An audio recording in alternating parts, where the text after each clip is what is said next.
Kalau Sayyidina Umar bin Khattab radhiyallahu anhu ardah mengatakan dalam kepimimpinannya beliau berada di sebuah pokok dan tidur berbaring seorang diri tanpa ada pengawal, tanpa ada penjaga. Datang satu delegasi duta daripada luar untuk berjumpa dengan Sayyidina Umar, dan ini adalah tetamu negara. Bertanya kepada kaum muslimin, di mana Amirul Mukminin? Kalau tunjuk di bawah pokok situ. Didatangi, jumpa dengan Sayyidina Umar sedang berbaring seorang diri sambil nyenyak tidurnya. Dan itu pun tidur yang dilakukan oleh beliau bukan tidur karena nak tidur, tapi tidur karena tertidur. Sebab beliau mengatakan, kalau aku tidur di waktu siang hari, aku abaikan hak rakyatku. Kalau aku tidur di malam hari, aku abaikan hak Tuhanku. Sehingga antara siang dan malam itu waktunya digunakan untuk menunaikan hak Allah dan hak manusia. Sehingga seorang delegasi datang daripada luar, nampak Sayyidina Umar tidur seorang diri. Maka kata delegasi itu mengatakan, hakamta wa adalta wa nimta ya Umar. Engkau menjadi pemimpin dan engkau adil, engkau tidur dengan tenang wahai Umar, tak risau. Sebab masing-masing dapat dia punya bahagian daripada keadilan kepimpinan Sayyidina Umar ibn Khattab radhiyallahu anhu wa ardah. Sehingga kerisauannya akan tanggung jawabnya. Sampai bila mengatakan, aku khawatir ada binatang tergelincir berjalan sampai jatuh, aku khawatir dipersoal oleh Allah, kenapa tidak dibuat jalan yang elok sehingga binatang pun boleh tergelincir. Satu hari beliau berjalan dengan menutup malam, ditutup kepala dengan selendang supaya orang tak nampak. Sebab orang berhadapan dengan Sayyidina Umar bin Khattab, siapa yang berani bercakap dengan Sayyidina Umar bin Khattab? Maka dia tak tahu isi hati rakyatnya bagaimana. Malam-malam dia keluar, duduk tekan dengan gelap, orang tak tahu, ditanya macam mana Umar dan seterusnya. Faham tu? Sehingga satu peristiwa ketika beliau berjalan di sebuah rumah dan mendengar perbualan antara ibu tunggal dengan anak perempuannya. Ibu tunggal itu yang memerah susu dan mengatakan kepada anak perempuannya, ambilkan air, campurkan dengan susu ini untuk kita jual, supaya banyak susunya dengan campuran air, walaupun itu menipu. Kata anak perempuannya mengatakan, Ummah, sesungguhnya Amirul Mukminin Umar larang kita berbuat begitu. Kata ibunya mengatakan, wahai anakku, manalah Amirul Mukminin Umar tahu apa kita buat malam-malam begini? Kata anaknya, ya Ummah, kalau Amirul Mukminin Umar tak tahu, Tuhan Amirul Mukminin Umar tahu. Ini perbualan didengar oleh Sayyidina Umar bin Khattab. Itu rumah bagi tanda oleh Sayyidina Umar bin Khattab. Esok didatangi, dirisik, dipinang anak perempuannya. Tapi bukan untuk Sayyidina Umar, untuk anaknya. Ini perempuan thigah, perempuan yang bertakwa, perempuan yang wara'. Dan seperti ini lahirlah zuriyah Umar bin Khattab, Umar bin Abdul Aziz. Daripada ibu salehah, daripada datuknya yang saleh, lahirlah anak yang saleh. Wa hakadha Sayyidina Umar bin Khattab, yang satu malam juga berjalan. Ini ingin mengetahui keadaan rakyat yang dipimpin, sebab dirinya takut dipertanggungjawabkan oleh Allah Subhanahu wa taala. Ketika menerima kepimpinan daripada Sayyidina Abu Bakar bin Siddiq, dalam wasiat Sayyidina Abu Bakar menyerahkan kepada Sayyidina Umar, kata Sayyidina Umar, engkau berikan kepada aku sesuatu yang berat. Kenapa engkau berikan ini kepada aku? yakni bukan Sayyidina Umar nakkan itu.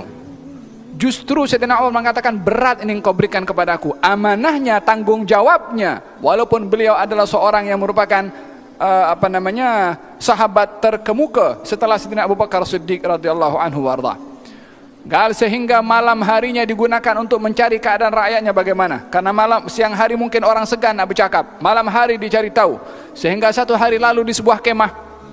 Kemah itu malam sebelumnya tak ada, tapi malam ini ada. Maknanya ada pendatang baru, dan kebiasaan Badui itu adalah berada di rumah yang kemah-kemah. Sampai kemah pun juga dihampiri, didatangi oleh Sayyidina Umar bin Khattab. Maka ketika itu didengar suara teriakan seorang perempuan di dalam kemah itu. Maka kata Sayyidina Umar bin Khattab sambil mengucapkan salam dan bertanya kepada lelaki yang ada dalam rumah tentang apa yang berlaku di dalam dengan teriakan seorang perempuan yang kesakitan. Kata lelaki itu, engkau pergi saja, tak payah risau dengan hal aku di sini. Tak tahu kalau ini adalah Amirul Mukminin Umar. Kata Sayyidina Umar, berilah kepada aku apa yang berlaku, mungkin aku boleh tolong. Kata lelaki itu mengatakan, istriku dalam keadaan hamil dan akan melahirkan.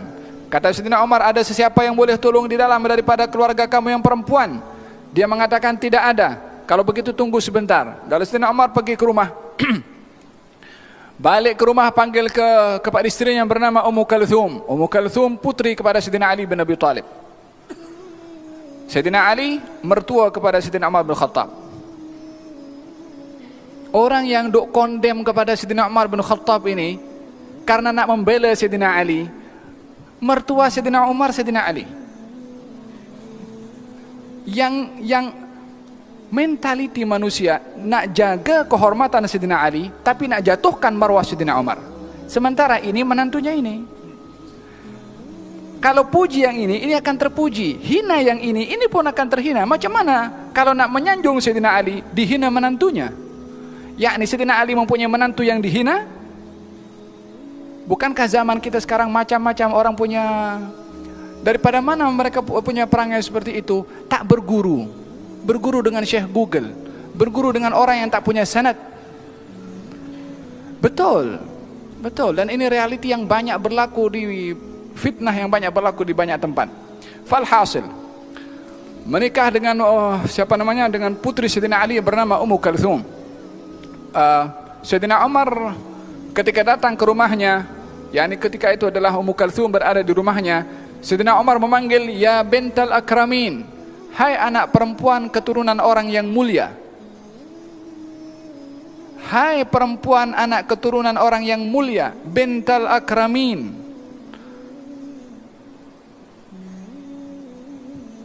Diberi gelaran panggilan sampai kepada keturunannya, kepada ayahnya, kepada ibunya, kepada datuknya, kepada neneknya. Ini Ummu Kalthum, anak kepada Sayyidina Ali, putri kepada Siti Fatimah, datuknya Rasulullah, datuk perempuannya Siti Khadijah. Ya bintal akramin, wahai anak orang yang mulia, karena hormatnya kepada ahli keluarga Rasulullah sallallahu alaihi wasallam. Di zaman kita sekarang, orang kalau nak hormat kepada keluarga Rasulullah, ini golongan ini. Yang dia hormat kepada ini juga yang merendahkan kepada ahli keluarga Rasulullah, ini adalah keluarga orang yang betul.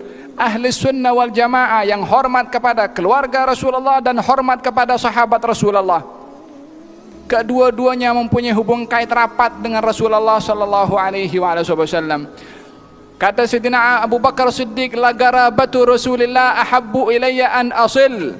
Kerabat Rasulullah lebih aku sukai untuk ku dahulukan, ku sambung tali silaturahminya. Urgubu Muhammadan fi ahli baitih, jagalah hak Muhammad kepada ahli keluarganya. Di Sahih Bukhari, Sayyidina Abu Bakar berkata demikian. Menghormati kekeluargaan keluarga Rasulullah dengan Rasulullah sallallahu alaihi wasallam. Ini ahli sunnah wal jamaah. Yang menghormati keluarga Rasulullah, menghormati juga sahabat Rasulullah. Tidak ada dakwahan untuk mengatakan kalau hormat kepada Rasulullah merendahkan kepada sahabat, atau sebaliknya. Kalau menghormati kepada sahabat maka tidak menceritakan akan kemuliaan keluarga Rasulullah sallallahu alaihi wasallam. Kedua-duanya ada hubung kait dengan Rasulullah yang mesti ditempatkan sesuai dengan tempatnya. Tidak menjadikan fenomena daripada kelompok-kelompok tertentu yang salah di dalam sikap untuk kita takut menceritakan tentang ahli keluarga Rasulullah atau sahabat Rasulullah, ataupun mudah untuk menuduh kepada fulan ini golongan si fulan karena cerita tentang ahli keluarga Rasulullah. Wang ada dalam kitab-kitab sunnah, dalam Al-Quran semua diceritakan. Fahimtum? Walihada kata Sayyidina Umar, ya bintal akramin, wahai anak orang yang mulia, mahukah kamu untuk mendapatkan ganjaran yang besar dari Allah? Gal apa itu wahai Amirul Mukminin? Panggilnya pun Amirul Mukminin. Gal jom, siapkan tepung, air panas, apa semua siapkan, bawa. Pergi ke tempat kemah Badui tadi. Maka kata Sayyidina Umar memanggil kepada lelaki itu, kamu keluar.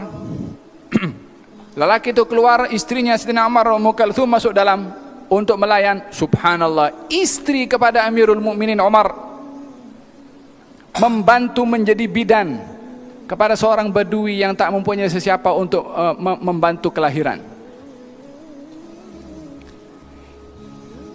Ini yang dikatakan seadil-adilnya yang menjadi teladan kepada seluruh pemimpin di dunia.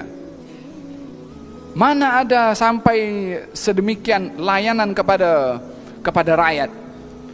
Wahakala Sayyidina Umar keluar mengatakan kepada laki itu, jom kamu keluar bersama dengan saya masak. Sementara istrinya masuk dalam membantu wanita yang mau melahirkan. Selesai selamat melahirkan, Ummu Kalthum membuka tirai kemah itu, memanggil, ya Amirul Mukminin, bagi tahu kepada lelaki itu kalau istrinya selamat melahirkan. Suara Ummu Kalthum didengar oleh Badui itu yang sedang masak bersama Sayyidina Umar. Ini tak tahu kalau pemimpin negara sedang masak bikin gandum dengan Badui tersebut. Badui itu tengok kepada, dengar suara Amirul Mukminin, di hadapannya masak berdua dengan Amirul Mukminin. Allahumma salli ala man rabbah. Sampaikan salawat kepada orang yang mendidik kepada Umar bin Khattab sehingga menjadi seorang pemimpin sedemikian di dalam perhatiannya kepada rakyatnya. Gal Sayyidina Abu Bakar As-Siddiq radhiyallahu anhu arda, ketika memimpin kepemimpinan setelah wafatnya Rasulullah sallallahu alaihi wasallam, sebelum menjadi pemimpin, beliau kerap membantu keluarga yang tak mampu untuk memerah susu untuk keperluan ahli keluarganya. Hari-hari lalu di situ prasusu bagi.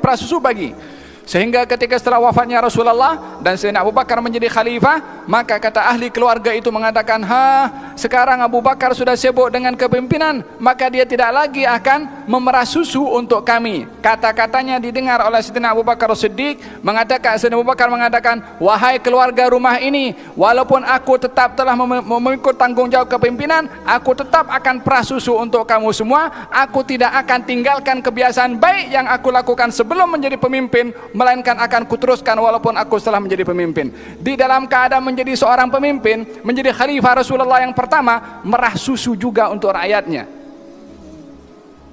Mana ada pemimpin di setiap zaman seperti Khulafa Ar-Rasyidin, mereka itu adalah khirij, graduate daripada pemimpin terulung Nabi Muhammad sallallahu alaihi wasallam, yang dalam kepimpinannya adalah menegakkan sistem yang begitu adil. Maka Badui itu tengok dengar kepada kata-kata istrinya, kalimat Amirul Mukminin, maka dia pun terkejut. Kata Sayyidina Umar, jangan risau, kita selesaikan masak ini. Dan akhirnya diberikan makanan kepada Badui itu dan juga ahli keluarganya. Sayyidina Umar balik ke rumahnya bersama dengan istrinya.